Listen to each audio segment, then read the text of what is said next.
Example 8.27. Prove that cosecant A minus sin A into secant A minus cos A equal to 1 by tan A plus cot A அப்படின்னு கொடுத்துருக்காங்க. இது ஒரு இம்பார்ட்டண்ட்டாக அடிக்கடி public எக்ஸாமில் கேட்கக்கூடிய கேட்டிருக்கக்கூடிய சம்ஸு. அதனால் இதை நல்லா ப்ராக்டிஸ் பண்ணிக்கோங்க. லெஃப்ட் ஹேண்ட் சைடில் கொடுத்துருக்கிறது எல்ஹெச்எஸ்ஸாகவும் ரைட் ஹேண்ட் சைடில் கொடுத்துருக்கிறத ஆர்ஹெச்எஸ்ஸாகவும் எடுத்துக்கிட்டு நம்ம இப்போ லெஃப்ட் ஹேண்ட் சைடில் கொடுத்துருக்கிறத மட்டும் இங்கே எடுத்து எழுதிக்கிறோம். Cosecant A minus sine A into secant A minus cos A. நம்மளுக்கு ஆல்ரெடி நல்லாவே தெரியும். நம்ம என்ன பண்ணுறோம், இந்த கொசிகன் ஏவை சிம்பிளிஃபை பண்ணி எடுத்துக்கிறோம். எப்படி 1 பை சைன் ஏவாக எடுத்துக்கிறோம். மைனஸுக்கு மைனஸ் எடுத்துருக்கோம். இங்கே சைன் ஏவை சைன் ஏ போட்டிருக்கோம். கீழே ஒன்றும் இல்லாதனால 1ன்னு போட்டுக்கிறோம். இந்த சீக்கண்ட் ஏவை நம்ம எப்படி இது பண்ணிக்கிறோம், 1 பை காஸ் ஏன்னு எடுத்துக்கிறோம். மைனஸுக்கு மைனஸ் எடுத்துக்கிறோம். இந்த காஸ் ஏ போட்டு கீழே 1ன்னு நம்ம போட்டுக்கிறோம். புரியுது இல்லைங்களா? இப்போ அடுத்தது நம்ம என்ன செய்கிறோம், இதுக்கு எல்சிஎம் எடுக்கணும். புரியுது இல்லைங்களா? அப்போ எல்சிஎம் எடுக்கிறதுனா என்ன செய்யணும், கீழே இங்கே டினாமினேட்டரை பார்க்கணும். டினாமினேட்டரில் என்ன இருக்குது, சைன் ஏ இருக்குது. அதுதான் எல்சிஎம் சைன் ஏன்னு அப்படி நம்ம இங்கே போட்டுடுறோம். புரியுது இல்லைங்களா? அடுத்தது இந்த 1 × 1 என்னது 1 ஸ்கொயர் ஆகிடுது. அந்த 1 ஸ்கொயர் தான் 1ன்னு போட்டுக்கிறோம். மைனஸ் போட்டுக்கிறோம். இங்கே sign A into sine A sine square ஏவாக மாறிடுது. அப்போ ஷார்ட்கட் மெத்தடில் எல்சிஎம் எப்படி போடுறோம், 1 மைனஸ் 1 × 1 1 இல்லைங்களா? அப்போ 1 போட்டாச்சு. Minus sine square into sine A. அப்போ sine square A by sine A அப்படின்றது எல்சிஎம் போட்டாச்சு. அடுத்தது நம்மளுக்கு என்ன இருக்குது, 1 பை காஸ் ஏ இருக்குது இல்லைங்களா? 1 by cos A minus cos A. அப்போ 1 × 1 என்னது 1 ஸ்கொயர். அதுதான் 1 நத்திங் பட் மைனஸுக்கு மைனஸ் போட்டோம். காசு நம்மளுக்கு என்னது cos into cos A cos square ஏவாக மாறிடுது மல்டிப்ளிகேஷன் பண்ணும்போது. அதை போட்டாச்சு. கீழே காஸ் ஏவை இப்படி போட்டுரும். அப்போ 1 minus cos square A by cos A அப்படின்னு நம்மளுக்கு கிடைக்குது. புரியுது இல்லைங்களா? இப்போ நம்ம என்ன செய்கிறோம், இப்போ எல்சிஎம் எடுத்து முடிச்சாச்சு. அடுத்தது என்ன செய்யணும், சிம்பிளிஃபை பண்ணணும். இந்த 1 மைனஸ் சைன் ஸ்கொயர் ஏ அப்படின்னு சொல்லும்போது நம்ம எப்படி சிம்பிளிஃபை பண்ணலாம், 1 மைனஸ் சைன் ஸ்கொயர் ஏன்னா according to the trigonometrical identities பார்த்தோம். Sine square theta plus cos square theta equal to 1ன்னு பார்க்குறோம். அப்போ சைன் ஸ்கொயர் தீட்டாவை இந்த பக்கம் வச்சுக்கிட்டு cos square theta equal to அந்த பக்கம் அதை 1 மைனஸ் காஸ் ஸ்கொயர் தீட்டா ப்ளஸ்ஸாக இருக்கிறது இந்த பக்கம் வரும்போது ஈக்குவல் டு போகும்போது மைனஸ் காஸ் ஸ்கொயர் தீட்டா. அப்போ 1 மைனஸ் காஸ் ஸ்கொயர் தீட்டா எங்கே வந்தாலும் அந்த இடத்துல என்னது சைன் ஸ்கொயர் தீட்டாவை போடலாம் இல்லைங்களா? அப்போ sine square theta equal to 1 minus cos square theta. அதேமாரி இந்த காஸ் ஸ்கொயர் இந்த பக்கம் வச்சுட்டு இந்த சைன் அந்த பக்கம் கொண்டு போனால் மைனஸ் சைன் ஸ்கொயர் தீட்டா, அதாவது cos square theta equal to 1 minus sine square தீட்டான்னு கிடைக்கும். இப்போ நம்மளுக்கு இங்கே பார்க்கும்போது என்ன இருக்குது, 1 மைனஸ் சைன் ஸ்கொயர் தீட்டா. அப்போ 1 மைனஸ் சைன் ஸ்கொயர் தீட்டாக்கு பதில் நம்ம காஸ் ஸ்கொயர் தீட்டாவை போடலாம் இல்லைங்களா? அப்போ இதுக்கு பதில் இந்த இடத்துல என்ன செய்கிறோம், காஸ் ஸ்கொயர் தீட்டாவை நம்ம போட்டுடுறோம். புரியுது இல்லைங்களா? அப்போ போட்டாச்சு. காஸ் ஸ்கொயர் தீட்டாவை நம்ம போட்டுட்டோம். பை சைன் தீட்டாவும் போட்டுட்டோம்.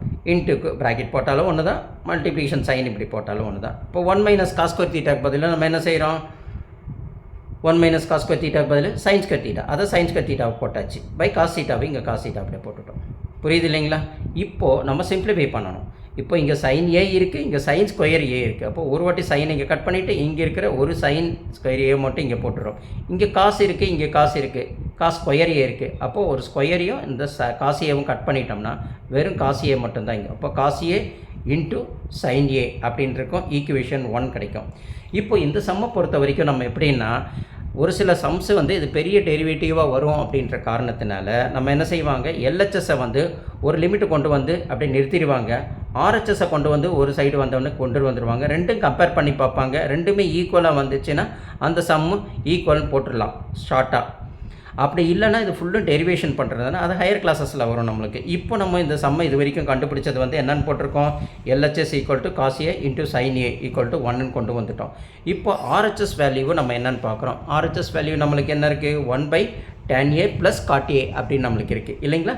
இதை தான் நம்ம எடுத்து நம்ம என்ன செய்கிறோம், ஆர்ஹெச்எஸ் வேல்யூ போய்ட்டு 1 by tan a plus cot A அப்படின்னு நம்ம எடுத்து எழுதிக்கிறோம். இப்போ இந்த tan a நம்ம எழுதும்போதே நம்மளுக்கு என்ன ஆகிடும், எல்சிஎம் எடுக்கணும்னு தெரியும் இல்லைங்களா? 1 போட்டுட்டோம். இந்த tan ஏவை நம்ம என்ன செய்கிறோம், சிம்பிளிஃபை பண்ணுற எடுக்கிறோம். எப்படி எடுக்கிறோம், tan ஏக்கு ஆல்ரெடி தெரியும், sine A by cos A நம்மளுக்கு நல்லாவே தெரியும் இல்லைங்களா? அப்போ tan ஏக்கு பதில் நம்ம சைன் ஏ பை காஸ் ஏன்னு போட்டுறோம். காட் ஏக்கு என்ன இருக்குது, காஸ் ஏ பை சைன் ஏ, இதோட ரெசிப்ரோக்கல். அப்போ காஸ் ஏ பை சைன் ஏன்னு காட் ஏக்கு பதில் நம்ம இங்கே போட்டுட்டோம். இப்போ இது ரெண்டுத்துக்கும் நம்ம எல்சிஎம் எடுக்கணும். அப்போ 1 இங்கே போட்டாச்சு. இது எல்லாம் செஞ்சிடும், ஃபுல்லாகவே நம்ம எல்சிஎம் எடுக்கிறோம். அப்போது இது ரேஷனல் நம்பர் இருந்து இங்கே ஒரு ரேஷனல் நம்பர் நடுவில் ப்ளஸ்ஸோ மைனஸோ இருந்தால் நம்ம என்ன செய்யணும், எல்சிஎம் எடுக்கணுன்றது கான்செப்ட் மேக்ஸோட இது இல்லைங்களா? அப்போ காஸ் ஏ சைன் ஏ, அது அப்படியே காஸ் ஏ சைன் ஏவை கீழே போட்டுருங்க. அப்போ ஷார்ட் மெத்தடில் sin a into sin a என்னது sin ஸ்கொயர் a ப்ளஸுக்கு ப்ளஸ் போட்டுட்டோம். இங்கே இருக்கிற காசியவும் காசியவும் நம்ம மல்டிப்ளிகேஷன் பண்ணுங்கள், காஸ் ஸ்கொயர் ஏ கிடைக்கும். கீழே sin a காசியே into sin a போடுறோம் கீழே. அப்போது இது எல்சிஎம் இப்போ நம்ம கண்டுபிடிச்சாச்சு. எப்படி sin square A plus cos square A by cos A into sin a. அப்போ 1 ஆசிட்டிஸ் இப்படி எழுதிடும். இந்த 1க்கு 1 ஆசிட்டிஸ் போட்டுறோம். இப்போது நம்ம ஃபார்முலாவில் நல்லாவே தெரியும் என்னது, sin square A plus cos square A equal to ஐடென்டிட்டியில் வந்து அது என்னன்னு கூட சொல்கிறோம் 1. Very good. அந்த 1ன்றதை நம்ம இங்கே போட்டுறோம். புரியுது இல்லைங்களா? இப்போ உங்களுக்கு தெரிஞ்சிருக்கு. அதேமாரி கீழே இருக்கிற காஸ் ஏ இன்ட்டு sin ஏவை ஆசிட்டிஸ் அப்படியே போட்டுறோம். இந்த 1க்கு 1 இங்கே போட்டுடுறோம். sin square A plus cos square ஏ பதில் 1 வரும், நம்மளுக்கு அதை அதையும் போட்டுடுறோம் இல்லைங்களா?